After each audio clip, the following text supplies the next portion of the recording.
our best shot for you today. Just get straight into it. The purpose of today's seminar is to uncomplicate nutrition. I don't even know if uncomplicate's a word or if you say decomplicate, but we're going to make it simple, okay? There's so many different diets out there and so many different fads and so much nutritional information to try and digest. They've made it too complicated and it really isn't that hard. If I can get my head around it, all of you can, okay? It's pretty simple. We're going to be really focusing on real food today. We're going to be working out what it is, and we're going to talk about systems that help you stick to eating that real food. If you do that, you'll stay lean for life and you'll be healthy, okay, from the inside and out. Now, there's one thing that nutritionists, no one in the world would disagree that real food is good for you. I don't know anyone that would disagree with that, so that's what we're really going to focus on. Okay, so we get a little bit lost in all of the other little things here and there.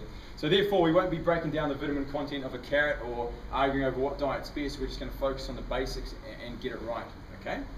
So moving on. Why the belly? That's the big question. Why are we as a society getting bigger and more overweight? And this is what we believe, okay? Nothing's changed. It's still energy in versus energy out. Do you know what I mean by that? So it's the amount of food you're putting in your body versus the amount of energy you're putting out through exercise and activity. Okay, now it's a little bit more complicated than that though, okay?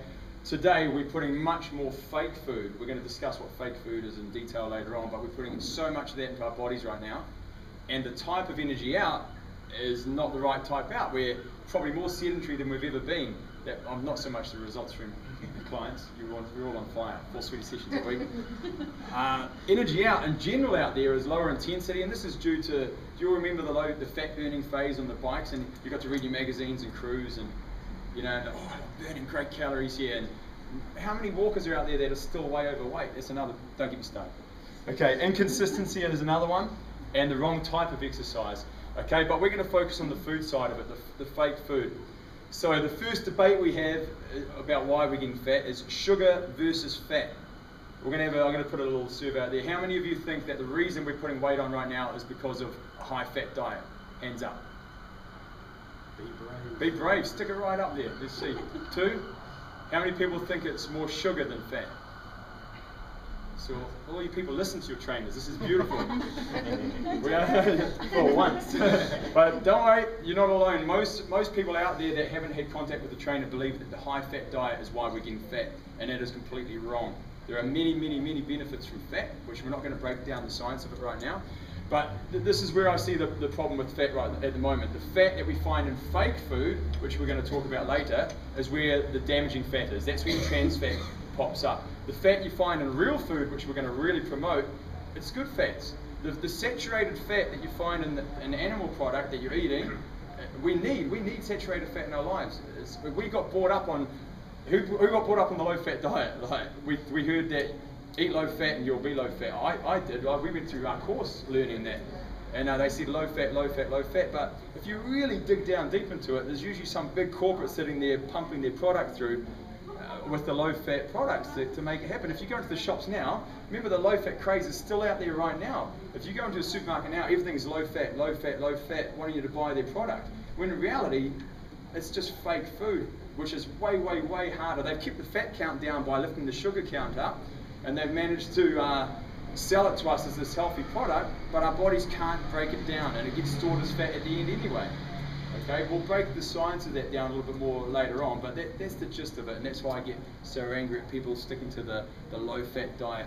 Sugar, now that is the enemy. Now sugar, how many people just think of sugar as from lollies? I used to think sugar was just lollies, chocolate, cakes, ice creams. You know the things we already know are bad? Would people agree with that? You think that's where I think most of our sugar comes from? Well, the real danger today is it's coming from our processed or our fake foods, okay? Now, you don't look at a piece of bread and think of it as sugar, okay? You don't look at a cracker and think of it as sugar. But the reality is all carbohydrates break down into sugar, okay? They all do, okay? Not all carbohydrates are created equal. They break down at different rates. And we're going to discuss that further as well. So what you do need to know is sugar is the enemy, fat is not. And we're going to go into that in more detail later, okay? Sugar is the enemy, fat is not. Everyone repeat after me. That like the Walmart While song. squatting. It is like the Walmart. Nutrient density. I put that note there for a reason. I'm just trying to search for what it was. Okay, yes. Fake food versus real food. which we're going to talk about soon. Nutrient density is really important. Like, if you were to say calories in versus calories out, so you might have some friends out there that they think they eat rubbish. You think they eat rubbish, yet they still say lean. They're probably eating a very, very small amount of that rubbish, but the danger is that rubbish they put in their body is so, we call them like empty nutrients or hollow nutrients. They're not actually putting anything really good back in their body. So while they might aesthetically be looking okay, we don't know what's going on to their insides, and that's where other health issues come to the future. And it's very, very hard. I couldn't just have a couple of pieces of chocolate. I'd have the whole block. So it's very, unless you're someone that can keep your portions of McDonald's down while you're having it, it's going to be very difficult to get a response eating those hollow foods, okay? So we're going to be looking at nutrient density, and Dan's got some great demonstrations for that later on. It's unbelievable. Okay, what is real food? So let's go down to the basics of what real food is. So real food is what nature provides in its purest form. Okay, hey guys, ooh, our numbers are up. This is huge. Has anyone heard of, from you trainers, the one ingredient rule? Has anyone brought that up, the one ingredient rule? This is my best way of learning what real food is. So when you go through the supermarket and you pick up an apple, for example, how many ingredients in the apple? Yeah. So if you pick up a chicken breast, if you look on the packet, what does it say on ingredients? It says 100% chicken breast, hopefully, unless you pick up some weird product. Okay. If you pick up a muesli bar, how many ingredients? Heaps. It's ridiculous, actually. Okay, so this is so when we're talking about real food from now on, I want you guys to think of the one ingredient rule. Always go back to that. So when you go, no, but I read in a magazine, Oprah Winfrey told me that this low-fat muesli bar is awesome for me, go back to your one ingredient rule, okay? If it's more than one ingredient, it's generally bad. That's not to say you can't make up your own combinations of food using one ingredient. For example, did anyone see the Facebook of my unbelievable dinner that I made the other night? You want to see the Steve Ricard broccoli special? No? Okay, basically, no one uses Facebook, right? Basically, you can make your own combinations of food up, you can make your own homemade shepherd pie type things out of kumara and broccoli and mince, but they're all made up of one ingredient rule, with following the rules, okay? So they're not a pre-packaged bought one that you've taken out of the frozen department and heated up. Is that clear? So that's your real food. So on the other hand, what is fake food? Fake food is when humans try to imitate natural food using additives, enhancers, and preservatives. Okay, so it's pretty much the complete opposite to real food. You'll find many ingredients you're not even aware of, ones that you need a science degree to recognize. They're bad signs. Watch out for the long expiry date, guys. Generally speaking, if something doesn't go off for 2 years, there's some serious freaking lab work gone into that food. Which brings me to the point, do you remember, anyone hear that rumor about McDonald's, like, if you leave the burger up, some of you after a night out have maybe experienced it, you wake up in the morning and it looks the same. Like, you know, when you leave an avocado out overnight, you know what it looks like the next day versus, and they reckon a Twinkie could survive like a nuclear blast. I can't back that up, but some of the stuff out there is really like so full of rubbish, it's just ridiculously fake. And when we strip down now, the other big one with fake food, guys, is people don't think of things like bread as fake because we've been told so many times, you know, it's whole grain, or it's whole wheat, or this and that. Think about where it came from at its original source. It's been stripped down from that beautiful little grain, and it's been broken down into this thing that's globbed together. It's harder for our body to process through, and we're going to go into detail with that process later. This is Dan's one. If your granny wouldn't recognise it, it's probably not real. That's pretty true, actually. Like, would they have had all of these fancy? I don't know if you've seen some of the American cereals and stuff out of there. My client was telling me they had an oat that had a marshmallow on top of each oat. So you imagine how the hell they'd process that. It's ridiculous. So think about basics. Think about what you used to eat when you were a kid. I remember seeing real food, you know, meat and 3 veg. I used to see real food on my plate. I didn't have all these options we have now. Now the other thing to be aware of with fake food is why I think it's so bad and that's out there so much now is it's convenient. Okay, you know what I mean? Like, it's convenient because you can store it for ages. You can pick it up on nearly every corner. It's less work. It's so much easier to make the baked beans on toast, Andrew, than it is to prep the other things. But this is why we have such a problem right now, because it is the convenience thing. So if you want change, you have to put the effort in preparation. We'll go into that later too. Okay, now, yes? So can I just ask a question about bread? Yes. My grandmother used to make bread.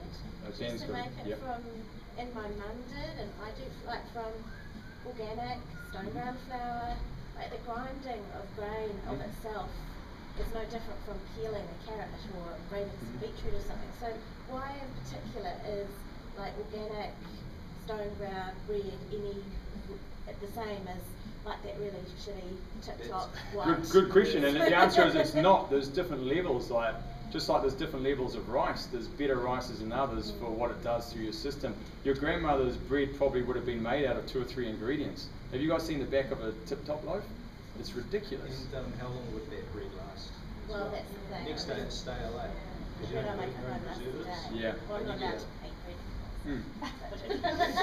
And I guess, we'll talk in there's different levels of what we call fake food. There's like, I'd definitely call a chocolate bar worse than say a really organic, whole grain type bread.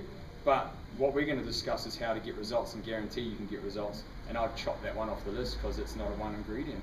Okay, that's something I'd have. Well, the other thing I should have said at the start, there's no food that's banned, it's just controlled. We're going to teach you how to do that. So if you still really love your bread, it can stay in your diet, but it'll be limited. It'll be very much limited. But if I'm telling you now, you eat bread for every meal, you're in trouble. You won't get the results you want. Okay?